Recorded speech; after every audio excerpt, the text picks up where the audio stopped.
Абхазия выбирает нового президента, но старики говорят, что в первую очередь Абхазия выбирает человека, потому что успех и будущее страны во многом зависит от личных качеств ее лидера. На многочисленных встречах с Асланом Бжани жители республики не раз говорили, что кроме политического опыта первому лицу государства должны быть присущи доподлинно человеческие качества – справедливость, мудрость, милосердие. Чтобы он был близок к народу, а его решения были понятны и приемлемы для населения страны. Именно эта потребность общества легла в основу формирования Асланом Бжани народной программы развития республики. Из этого же исходили и жители Абхазии, которые по сути писали эту программу. Они обращаются к Бжани не только как к политику или кандидату в президенты, а скорее как к своему земляку, выходцу из сельской местности, представителю известного абхазского рода. Неудивительно, что в почте кандидата содержится очень много вопросов о личной жизни, о друзьях и пристрастиях, о том, чем дорожит, а чего не приемлет Аслан Бжани как человек, о вере в Бога, об отношениях к женщине и многом другом. Зачастую это прямые вопросы на сокровенные, а порой даже запретные темы. Например, бывало ли страшно руководителю СГБ Абхазии? Или каким он был в молодости? Хулиганил ли? Влюблялся? Есть даже такие вопросы. Когда в первый раз закурил и когда в последний раз довелось подраться? Какие мужские напитки предпочитает и умеет ли готовить национальные блюда? В этой программе мы собрали ваши самые интересные вопросы кандидату в президенты Абхазии Аслану Георгиевичу Бжани и пригласили его на откровенный личный разговор без галстуков и запретных тем.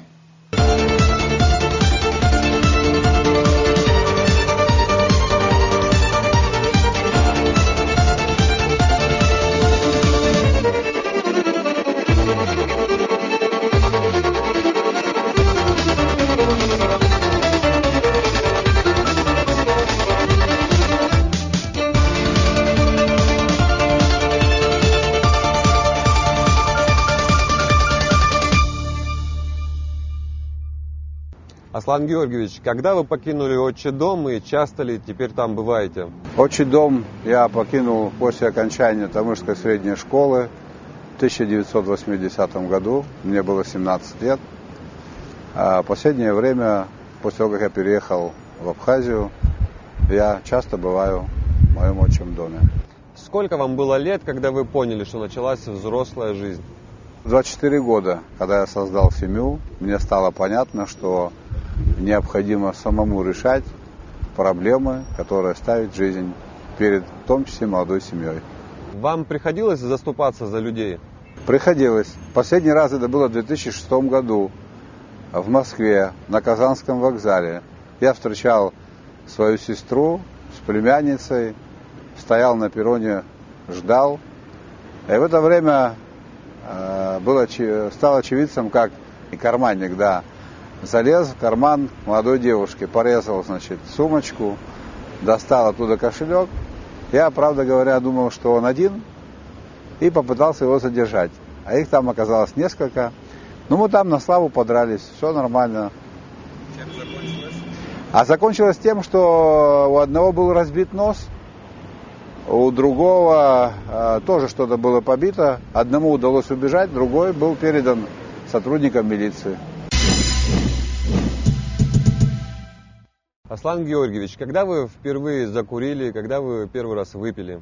Впервые я выпил, будучи учеником 9 класса. Был день рождения у нашего одноклассника, и там впервые я попробовал крепкие спиртные напитки. В настоящее время я не курю. Иногда при случае могу побаловаться сигарами. Так я не курю. Какой самый хулиганский поступок вы совершили в детстве или в юности?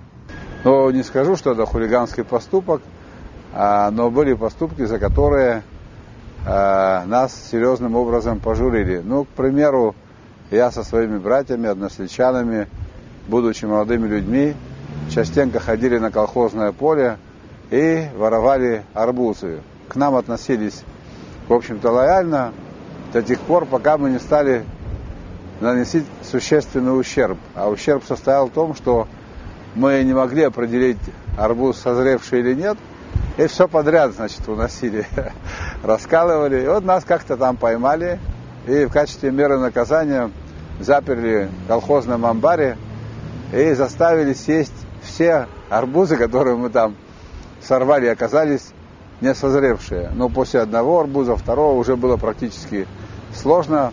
Постучались в дверь, зашел сторож, а он оказался человеком доверчивым. И мы, воспользовавшись ситуацией, сами выскочили, а его заперли и ушли. Ну, потом пришлось об этом серьезно сожалеть, вмешались родители. Вот был такой случай в моей биографии. До сих пор я его вспоминаю вот таким образом. Как вы заработали свои первые деньги? Семья у нас была многодетная, родители работали в школе. Откровенно говоря, в то время мы жили неплохо, но все равно денег свободных не было в семье. И вот после 6 класса я со своими братьями, моими одногодками, односельчанами, мы решили возделать колхозное поле, вырастить герань и базилику и на этом заработать денег. Так мы и поступили. Мы целое лето, все лето работали. Потом продукцию сдали нашему колхозу. И первые деньги, это было примерно около 170 рублей на каждого. За лето я заработал во время каникул, после 6 класса. Ну, это были существенные для меня деньги. И такая практика у меня была каждый год, вернее, каждое лето. Каждое лето я работал и зарабатывал деньги. Приходилось ли вам когда-нибудь испугаться, как говорится, не на шутку? Ведь ваша профессия предполагает это и опасность, и риск. Но вы знаете, не то чтобы испугаться, а сильно переживать приходится. В силу занимаемой должности любая работа, связанная с задержанием опасных, особо опасных преступников, она таит в себе очень серьезные угрозы. И эти мероприятия санкционирую я, как первое лицо, руководитель ведомства. И, конечно, до тех пор, пока мероприятие не завершится, я все держу под контролем и очень много и часто, скажем так, волнуюсь по этому поводу. Может быть, какие-то примеры могли бы привести? Задержание террористов, задержание диверсионно-разведывательной группы, в полном составе она была задержана, нейтрализация ваххабистской подпольной ячейки в Гудаутском районе.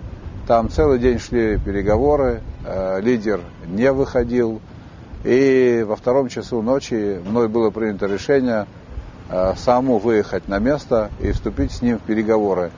Со мной вместе был министр внутренних дел, заместитель министра внутренних дел. Мы зашли в дом, в доме было около 12 человек, 6 женщин, 4 детей. Везде стояли бачки с бензином, были заготовлены специально фитили, и все было готово к тому, чтобы это подорвать. Так решили действовать террористы, но в результате переговоров мы туда зашли безоружные, связались с ними по рации, переговоры были очень сложные, нам удалось его убедить, чтобы он сдался, и в конечном итоге так оно и произошло. Но, вы знаете, чувства страха в тот момент не было, об этом мы не могли думать, нам нужно было думать о том, как сохранить жизни тех, кто находится в доме, и как сделать так, чтобы он сдался живым. Эта задача была решена, а чувство страха потом появилось, после того, как операция была, доведена до конца. Вопрос о страхе не новый. Его Аслану Джане нередко задавали журналисты центральных российских каналов, как руководителю СГБ Республики Абхазия. На счету этой организации десятки успешных спецопераций по нейтрализации диверсантов, бандподполья и террористических групп. Россия внимательно наблюдает за развитием грузино-абхазских отношений, которые, к сожалению, чаще строятся на уровне спецслужб и разведок, нежели на уровне политики и дипломатии. В этом свете и политиков, и представителей масс-медиа России интересует все, что происходит на государственной границе Абхазии и Грузии. Тем более, что абхазские спецслужбы и российские пограничники в последние годы бок о бок работают по многим направлениям, связанным с обеспечением безопасности обеих стран. Граница между двумя государствами проходит посередине реки Ингур. На одном берегу Абхазия, на другом Грузия. Именно здесь, по данным абхазской контрразведки и российских пограничников, иностранные спецслужбы ведут так называемую фильтрационную работу. Все начинается с простого вопроса о цели пересечения границы, а завершиться может подложенными в машину наркотиками или разорванным паспортом. Именно так начинается поиск потенциальных агентов. А вот тайник с профессиональным шпионским оборудованием действительно редкая находка. Уникальное вещественное доказательство. В пакете лежит какая-то рубашка. Рубашка полосатая. Карман. Да. В кармане что-то лежит. Смотрите, видите? А вот здесь под рукавом закрепленный на булавку сверхчувствительный микрофон. Он способен уловить шепот человека на расстоянии до 20 метров. Дорогостоящая шпионская экипировка. Человек осознанно переступает черту. Он совершенно четко понимает, что он предает все, что связано с его родиной, людьми, которые там проживают. И наша задача состоит в том, чтобы этих людей выявлять. И в некоторых случаях мы вынуждены действовать очень жестко по отношению к ним, потому что это враги. 7-я база Министерства обороны России в Абхазии – объект повышенного интереса иностранных спецслужб. На взгляд обывателя не слишком важные сведения. Кто куда отправлен в наряд, какую технику привезли на склад, почему такого-то офицера перевели на другую должность, да и просто о чем говорят в курилке. Однако все это с точки зрения разведки стратегическая информация, пища для ума аналитиков противника. Их цели абхазские контрразведчики изучили до мелочей. Интересует дислокация вооруженных сил Министерства обороны Республики Абхазия, воинские склады, дислокация частей 7-й военной базы, расположение пограничных застав, как абхазских, так и российских. А сейчас срочные сообщения, которые в эти минуты поступают на ленты информационных агентств. Национальный антитеррористический комитет России заявляет о предотвращении планов боевиков по подготовке терактов в Олимпийском Сочи. В ходе совместной спецоперации ФСБ России и службы госбезопасности Абхазии на территории соседней республики обнаружено 10 тайников с оружием, взрывчаткой и боеприпасами. Помимо прочего, в арсенале боевиков из запрещенной международной террористической организации были противоракетные зенитные комплексы «Игла» и «Стрела». До 2014 года их планировали перевести в столицу предстоящих зимних игр. На этом видео оружие и боеприпасы, которые были изъяты в ходе ареста главарей бандгруппы «Имарат Кавказ». Это одна из террористических организаций, которая подозревалась в подготовке терактов в Олимпийском Сочи. По данным НАК, в мае 2012 года ФСБ России при содействии СГБ Абхазии провели ряд успешных операций в отношении так называемого абхазского джамаата, преступной ячейки, запрещенной международной террористической организацией «Имарат Кавказ». На территории Абхазии были выявлены 10 схронов с оружием, взрывчаткой, боеприпасами и другими средствами совершения террористических акций. Изъятие из преступного оборота значительного арсенала оружия, боеприпасов и взрывчатки является заметным ударом по террористическому подполью, отмечает пресс-служба Национального антитеррористического комитета России. Таким образом, благодаря оперативной совместной работе российских спецслужб и СГБ Абхазии, а также при личном участии Аслана Бжаня, была пресечена попытка проведения серии терактов на территории России и Абхазии. Там все было на грани. В последний момент, когда главарь согласился сдаться, я его взял под руки, мы начали выходить из дому, и вот его мама, такая грузная женщина, тучная, запрочитала, взяла его за руку и упала в обморок, сказав слова, что они тебя расстреляют. И, конечно, вот этот факт, он очень сильно заставил нас понервничать. Я думал, что все уже провалилось, ей стало плохо, у нее запал язык. Это было 2 часа ночи. Тут же кто-то принес воду, начали доставать, оказывать ей первую помощь. И вот она как взялась мертвой хваткой за руку своего сына, так все и продолжалось. Но потом все-таки, я не помню, какие слова мы там произносили. Говорили мы попеременно, министр внутренних дел, потом я, заместитель министра внутренних дел тоже в процесс переговорный подключался. Как-то нам удалось убедить, успокоить, и мы получили желаемый результат. Как человек, вы чего-либо боитесь в жизни? Вы знаете, больше всего я боюсь глупых людей, наделенных властными полномочиями. Потому что, как правило, вот при таком сочетании у них еще удвоенная энергия. И плоды их деятельности могут быть весьма и весьма плачевными. Вот этого я боюсь. Вы являетесь очевидцами, вы знаете о тех процессах, которые происходят по всему миру. Все это в конечном итоге результат решений тех или иных людей, которые наделены властными полномочиями. И вот я вот смотрю и думаю, а где же ум, а где совесть, а где гуманизм? Вот этих качеств почему-то не прослеживается. Вот таких людей я боюсь, потому что они нам могут создать большое количество проблем. Были ли моменты, когда, как говорится, было мучительно стыдно? Были такие моменты. Человеку свойственно ошибаться. Были такие моменты, когда поступки, оценки некоторых людей, они оказывались неверными. Но в момент принятия решения так не казалось. Но человек должен иметь мужество признаться в своих ошибках и, если того требуют обстоятельства, попросить прощения. Я в этом не вижу ничего зазорного и неправильного. Мужчина должен стыдиться своих слез? Вы знаете, мужчина своих слез стыдиться не должен. Мужчина не должен быть чрезмерно сентиментальным, но в жизни бывают ситуации, когда хочется пролить слезы. Дай-то Бог, чтобы их не было, но такое может быть, и я не вижу в этом ничего зазорного. Согласны ли вы с тем, что иногда жалость нужна и крепким, сильным людям?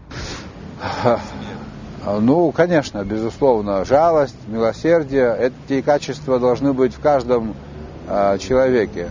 Они должны быть в каждом из нас, безусловно, потому что это очень важно, на мой взгляд, иногда проявить такое качество. Снисходительность, жалость, милосердие – это очень важные качества, на мой взгляд. Они должны быть у человека. А какими главными качествами должен обладать мужчина? Наверное, мужчина должен быть благородным. Мужчина не должен быть подвержен сплетням, интригам. Мужчина должен быть мужественным, рассудительным. Должен быть еще с чувством юмора. Ну и не помешают такие простые качества, как доброта, отзывчивость. Вот таким должен быть мужчина. А каков ваш идеал женщины? В рамках, боюсь, одного интервью ответить будет очень сложно. Но идеал женщины, это, скорее всего, женщина-мать, женщина-воспитатель, женщина, которая создает условия для того, чтобы в доме было комфортно, уютно, тепло. Это человек, от которого исходит очень много позитива.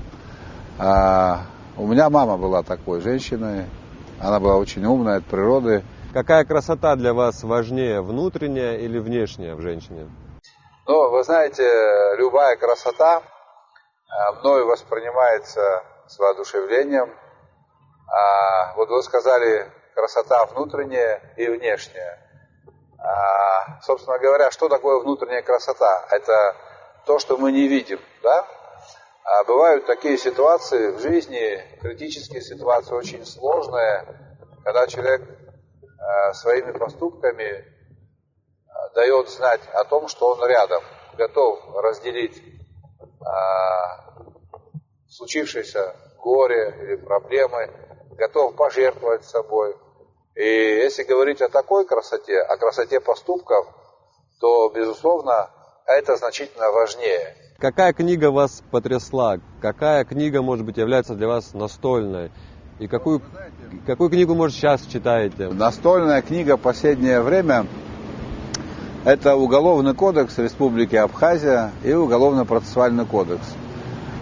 Часто приходится открывать страницы этих замечательных книг, потому как это связано с моей работой. Но на самом деле я в детстве очень много читал. Будучи студентом, я тоже любил читать. Сейчас у меня такой возможности нет. Десятки книг я могу перечислить, которые я читал с упоением и даже не засыпая на ночь. Ну, например, вот книга, я помню, Фадеева, кажется, да, «Молодая гвардия». Это был выходной день. Я начал читать эту книгу часов в 11 утра, и я закончил ее утром следующего дня. Ночь даже глаз не смыкал. И много других книг, которые мне очень сильно понравились. Я с большим удовольствием читал Шолохова, с большим удовольствием я читал Джека Лондона, с большим удовольствием читал, в то время не было книг, рассказы Эдгара По, с большим удовольствием читал Конан Дойла, с большим удовольствием прочитал на одном дыхании книгу Баграта Шинкуба «Последний из ушедших». Вообще-то говоря, в то время было модно читать, у нас в доме была хорошая библиотека, поэтому это было большое удовольствие. Вот эти книги. В последнее время я читаю публицистику, мне очень нравится книга, которая называется «Мускулы мира». Там собраны выступления и речи Уинстона Черчилля. Очень много поучительного и полезного. Вот эту книгу я частенько читаю, там много интересных мыслей, и актуальность этих мыслей, она как бы имеет место быть и сегодня. Ваш любимый фильм, может быть, один, может, несколько каких-то фильмов? Это зависит от того, какое у меня настроение. Когда мне нужно поднять настроение, есть 5-6 фильмов, которые я смотрю с удовольствием.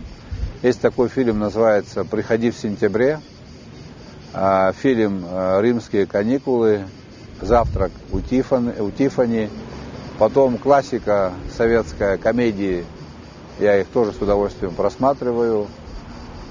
Есть такой фильм, называется он «Не горюй», по-моему, режиссер Георгий Данелия, и многие другие фильмы. Мне нравятся фильмы о чекистах. Есть такой замечательный фильм, он называется «ТАСС уполномочен заявить». ТАСС уполномочен сделать по этому поводу официальное заявление.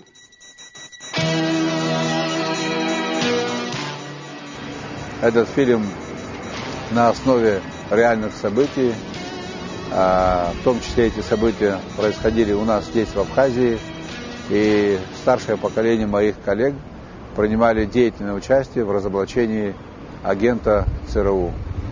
Вот такие фильмы я люблю посмотреть.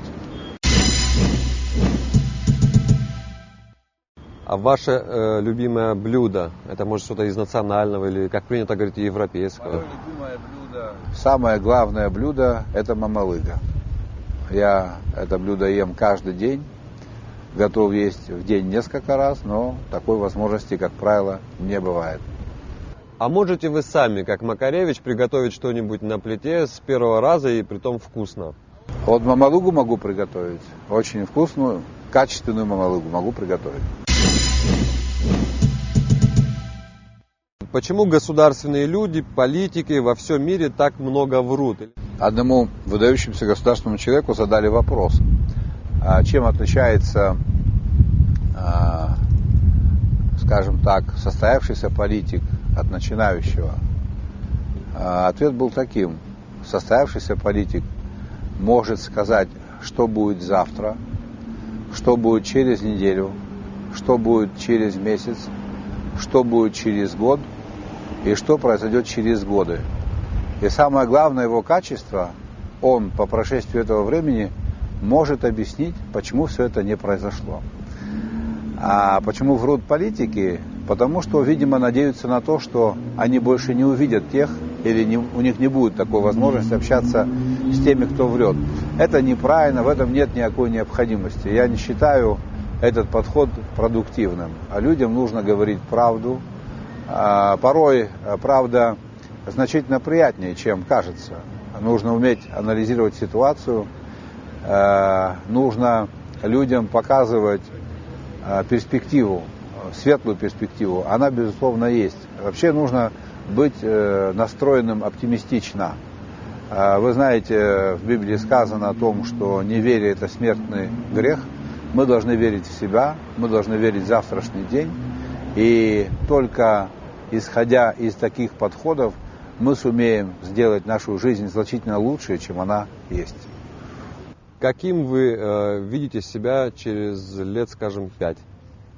Хотел бы себя через 5 лет видеть каким? С хорошим настроением, работоспособным, желающим работать дальше, приносить пользу. Вот таким. Самое главное, вот в условиях Абхазии мы очень сильно связаны внутри, взаимосвязано общество. Все знают друг друга. И на самом деле мы в своей массе очень чувствительны к проблемам друг друга. И я бы хотел, чтобы через 5 лет у нас была возможность сказать вслух, громко о том, что мы серьезно продвинулись вперед во всех направлениях, во всех отраслях и экономики, и нашей жизни. Что нужно, чтобы произошло, чтобы весь мир нас признал Абхазию? Нам необходимо построить государство, цивилизованную страну, привлекательную страну, социально ориентированную, безопасную, с развитой экономикой, с современными технологиями. У нас прекрасная молодежь. Мы должны дать возможность им проявить весь потенциал, который у них есть, чтобы они могли раскрыть именно здесь, в Абхазии. И как только мы станем таким государством, желающих признать будет значительно больше, чем они есть сегодня. Нам какие-то специальные иные меры принимать не нужно будет. Многие захотят с нами дружить. Как только мы станем привлекательны, как только мы станем передовыми, как только мы станем технологичными, как только мы станем во всех отношениях прогрессивными, многие нас признают. Никакой иной работы нам проводить не нужно. Мы должны работать над собой, чтобы нас признали. И вот это самый короткий путь, на мой взгляд.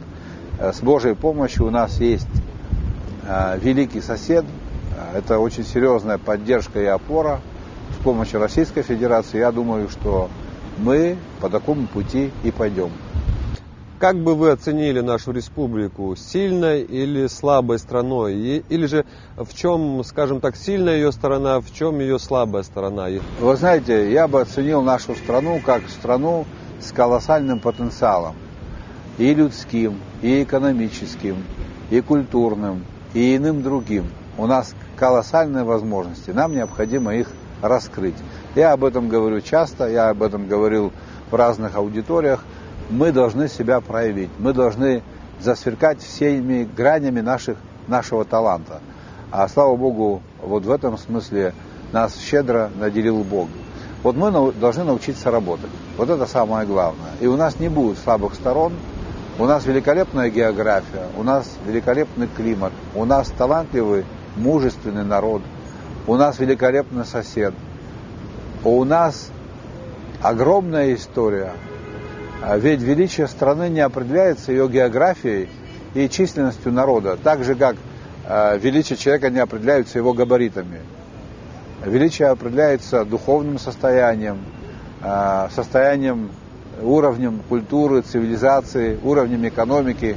А эти параметры, они напрямую не связаны с территорией, с количеством проживающих и так далее. Можно ли назвать сегодня Швейцарию великой страной? Кстати говоря, такой термин в отношении Швейцарии не применяется. Или в отношении Норвегии. Но самый высокий уровень жизни в мире сегодня в Норвегии. Это при том, что Норвегия не является ядерной державой, не имеет иных атрибутов, скажем так, великой страны. Если величие в процветании нации, то мы, безусловно, в перспективе великая страна и великое государство. Программа Аслана Бжани ориентирована именно на построение стабильно развивающегося и крепкого государства.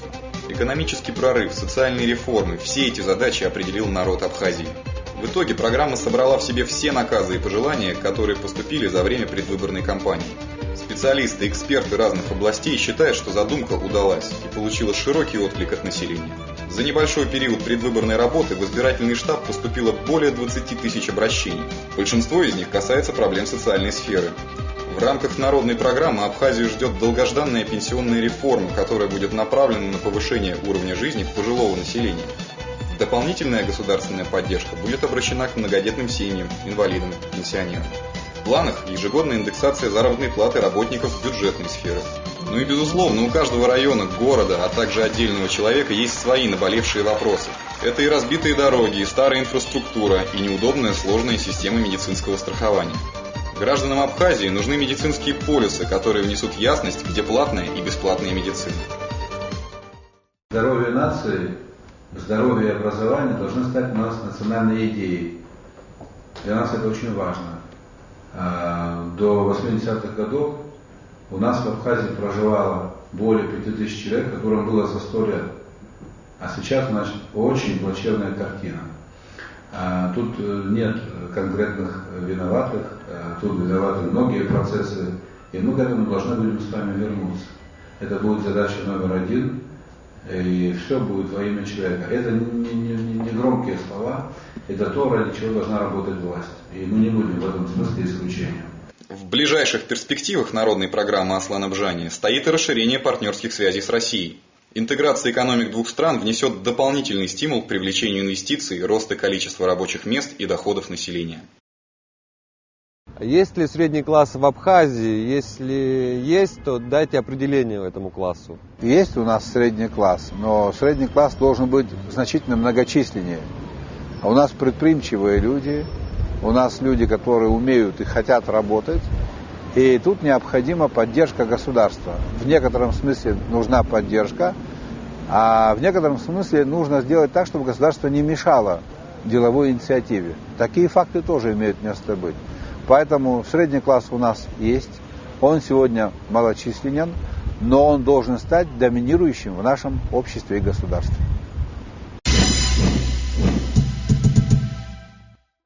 Вашего деда считали богатым человеком. Почему было такое мнение или так считали? У нас у абхазов термин «богатство» означает немножко другое, чем у других народов. Вот самодостаточные люди у нас всегда считались богатыми. А самодостаточность зависела от уровня восприятия мира, от приоритетов, от многих других факторов. Критерием оценки никогда не являлся только имущественный показатель. Он был богатым человеком, он мог принять в любое время гостя, он был добрым, он был благородным, к нему приходили, у него спрашивали, приходили за советом. В этом заключалось богатство, в многообразии заключалось богатство.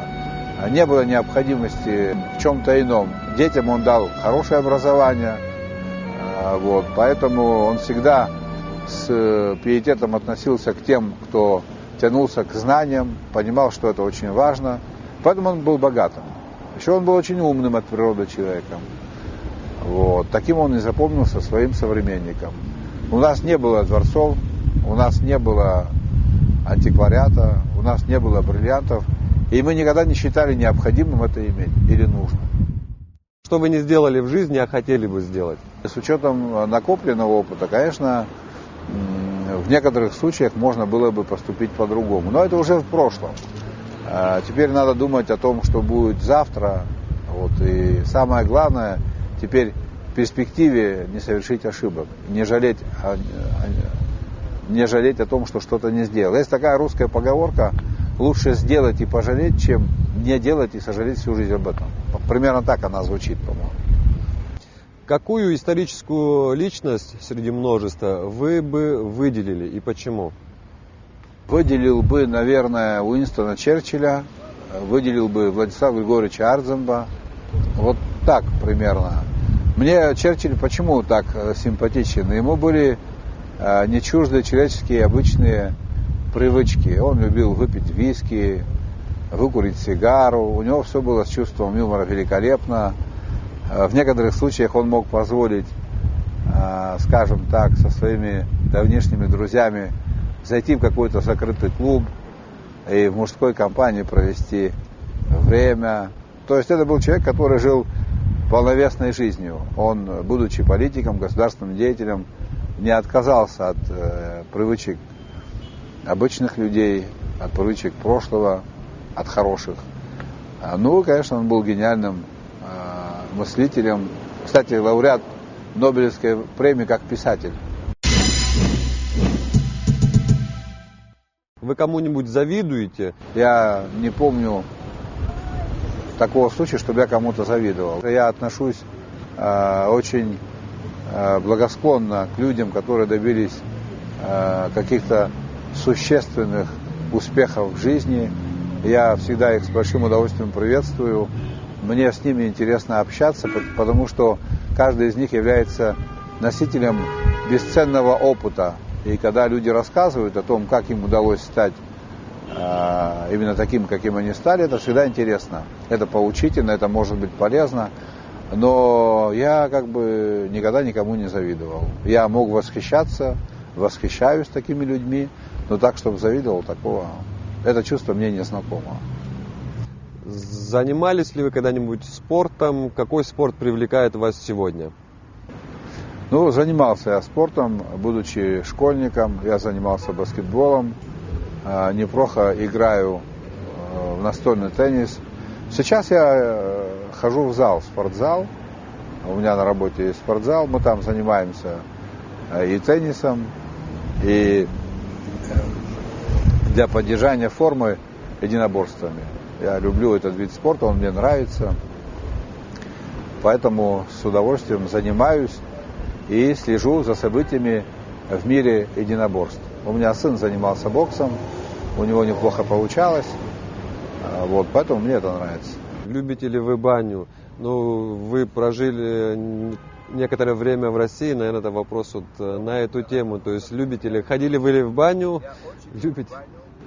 Особенно зимой баня, хорошая компания, потом обед или ужин, который после бани. Он, как правило, всегда бывает очень интересным. Но самая лучшая баня, которую я посетил, была на Красной Поляне. Там великолепные виды, великолепные специалисты были банщики, выпал снег, это была морозная такая ночь, небо такое звездное. И вот эти все банные процедуры были выдержаны, я получил колоссальное удовольствие и часто вспоминаю об этой бане, но попасть туда пока не могу, не хватает времени, хотя приглашаю. А баня иногда это синоним водка. Любите ли водочку? Любите ли вы водку? В меру водку люблю, но соответствующая должна быть кухня при этом. Вы говорили о том, что занимались спортом, любите спорт. А как у вас с музыкой? Играете ли на гитаре, на аккордеоне или еще каком-то музыкальном инструменте? Я учился в музыкальной школе. Будучи юношей, не доучился, был этому очень рад. Педагог вышла замуж, и школа закрылась, она у нас в селе. И больше всех, наверное, я радовался тому, что она вышла замуж. Поэтому я практически ни на чем не играю, ни на каких инструментах. А музыку люблю послушать с удовольствием, с большим удовольствием. Какая любимая песня, может быть? Я люблю, одна из любимых песен есть такой автор, композитор Генри Манчини. Песня называется «Лунная дорожка» из кинофильма «Завтрак у Тиффани».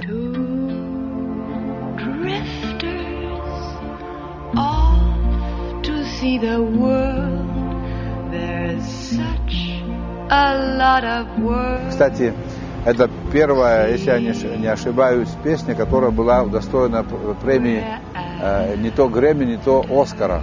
А так я с большим удовольствием слушаю концерты Дмитрия Хворостовского. Мне он очень нравится. Я с ним знаком лично. Он уроженец Красноярска. А долгие годы я там работал, у меня там был бизнес. Мне нравятся концерты в исполнении Лары Фабиан. Мне нравится Игорь Крутой. Мне нравится композитор и аранжировщик Янни, этнический грек, в настоящее время проживает в Соединенных Штатах. Кстати, у него в оркестре работают два уроженца Абхазии, и многие другие музыканты и композиторы. Музыку я слушаю постоянно, в машине, дома. Люблю вечером поставить какой-нибудь музыкальный диск. сесть у камина. У меня очень симпатичный камин. Он еще и греет, не только такой декоративный, а выполняет функцию. Взять бокал вина, включить музыку и у огня посидеть, послушать. Это очень хорошо расслабляет, поднимает настроение. Хороший тонус такой жизненный. Мне это нравится. Как правило, у молодежи есть кумир, есть образец для подражания. У вас в молодости был какой-то кумир? Ну, вы знаете, в молодости их было много. Поэтому это правильно, когда есть какой-то кумир. Это нормально. На мой взгляд, этот феномен носит в себе такой возрастной характер. Но самое главное, чтобы кумир был положительным, чтобы кумиром не был Джек-потрошитель или Бонни и Клайд. Знаете таких героев, да? Вот таких, чтобы не было кумиров. А так, это нормальное явление. На чем сегодня нужно воспитывать молодежь? Ведь некоторые говорят, что молодежь пошла не та, без идеалов, без какой-то веры. Что касается абхазской молодежи, я восхищен ими. Это образованные, воспитанные, корректные, патриотически настроенные молодые люди. Это люди, которые являются носителем прогресса. Поэтому у меня нет иных слов, кроме как слов восхищения в адрес нашей молодежи.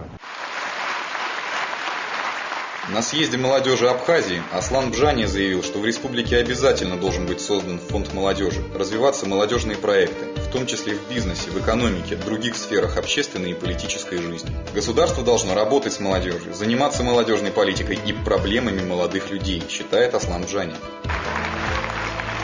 В приоритетах народной программы молодежная политика стоит на особом месте. Это возможность профессионального и карьерного роста, новые вакансии, доступное образование в республике и в вузах России. Все еще остается актуальной проблема занятости молодежи, уровень образования, проблемы борьбы с наркоманией и многое другое. Но мы верим в возможность скорейшего решения всех этих вопросов в случае прихода к власти нового яркого лидера. Нам необходим новый, грамотный, с настоящей политической волей, большой человеческой мудростью руководитель. Мы поддерживаем кандидатуру Аслана Георгиевича Бжани. Съезд молодежи Абхазии единодушно поддержал Аслана Бжани как будущего президента страны. Мы видим, что на посту президента вы сделаете все для нашего государства. Абхазии нужна молодежная политика, которая будет в равной степени работать и в селе, и в городе. Что ждет нас творчанцев? А можно встречный вопрос? А что бы вы хотели? Нам необходимо создать условия, при которых потенциал нашей молодежи будет раскрыт здесь, в Абхазии, и будет использован во благо нашего общества и государства. Вот так я отвечу на этот вопрос. Я знаю многих молодых людей. У меня сын, студент, до недавнего прошлого дочка, их друзья, племянники, племянницы.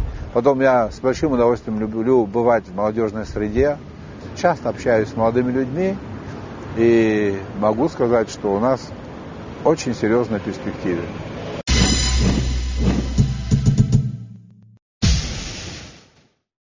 Вы верите в Бога и являетесь ли верующим? Я являюсь верующим человеком, верю в Бога. Какие пороки не прощаете в людях? Будучи верующим человеком, я прощаю абсолютно все пороки. Христианин должен быть милосердным и должен уметь прощать. Но запоминаю. Вы легко признаете свою неправоту? Если в вашем вопросе ключевое слово «неправота», то, конечно, да. Если я не прав, то я готов признать свою неправоту. Должен ли был Жиглов подкладывать кирпичу кошелек в карман? Вы знаете, вопрос очень интересный. Это не должно стать практикой. Это должно быть исключением из правила. В некоторых случаях я считаю такой подход в исключительных случаях оправданным. Что повлияло на ваше решение идти во власть? Это решение было принято после известных событий. Оно было принято после долгих раздумий, после долгих переговоров, которые я вел со своими друзьями, коллегами. Ранее я не готовился к этому, не считал это возможным или нужным. Я исходил из того, что в соответствии с нашей Конституцией у нас выборы должны были пройти в 2016 году. И вот эти события майские, они, безусловно, стали поворотными событиями или ключевыми событиями, в результате которых я принял решение выдвигать свою кандидатуру в качестве кандидата в президента Республики Абхазия. Какое решение правильнее? То, которое принимаешь сразу, быстро, или решение то, которое после долгого обдумывания? Правильное решение то, реализация которого приносит массу положительных результатов. Вот это решение правильное. Какие главные моменты в своей жизни вы бы переживали бы снова и снова? Наверное, главным моментом моей жизни, который я переживал бы с удовольствием снова и снова, это признание России независимости Республики Абхазия. Я очень надеюсь на то, что другие государства, в том числе государства-члены ООН, государства, которые входят в Совет Безопасности Организации Объединенных Наций, будут признавать Республику Абхазия, и мы вместе с вами будем переживать эти счастливые мгновения. Что в последний раз вас обрадовало искренне, по-человечески? В последний раз искренне, по-человечески меня обрадовали мои племянницы. Они блестяще сдали летнюю сессию. Для меня это был такой очень хороший праздник. Обрадовал мой племянник, который тоже блестяще сдал вступительные экзамены в высшее учебное заведение. Вот эти вот праздники. А что огорчило вас в последний раз? В последний раз майские события. События, которые произошли в мае. Как вы обычно отмечаете свой день рождения? Обычно я свой день рождения отмечаю в кругу семьи и друзей. Многие знают, практически все мои друзья знают, когда у меня день рождения. Я специально никого не приглашаю. Мы встречаемся. И очень весело, по-дружески, по-человечески, по-абхазски проводим время. И в продолжение темы, что вы больше любите, получать подарки или же дарить их? Мне очень сложно на этот вопрос ответить, потому что я получаю удовольствие колоссальное, когда я делаю подарки. Откровенно говоря, не менее приятно мне подарки получать тоже. Но все-таки дарить я, наверное, люблю больше, чем получать. Мне так кажется. Да, дарить я люблю больше. Говорят, что в Абхазии есть все. Чего в Абхазии нельзя купить? Ни за какие деньги? Нельзя купить ни за какие деньги тепло человеческих сердец. Этот капитал, извините за такое выражение, он нарабатывается годами, и он не может быть измерен какими-то арифметическими финансовыми инструментами. Вот тепло человеческих сердец, уважение нельзя приобрести, оно не продается. Можно купить часы, но не время. Можно купить врача, но не здоровье. Продолжать, что можно еще не покупать? Вопрос, скажем так, общий и конкретный, скажем. В чем справедливость? На мой взгляд, справедливость в том, чтобы создать для всех наших граждан равные условия. Вот в этом я вижу большую справедливость. Как жить дальше? Дальше желательно жить по совести. А с чего тогда начать? А начинать нужно, наверное, если вы мне задаете этот вопрос, как кандидату в президенты Республики Абхазия, то мы будем начинать с тех постулатов, которые озвучены в моей предвыборной программе. Слава Георгиевич, спасибо за интервью. Большое спасибо и вам в том числе.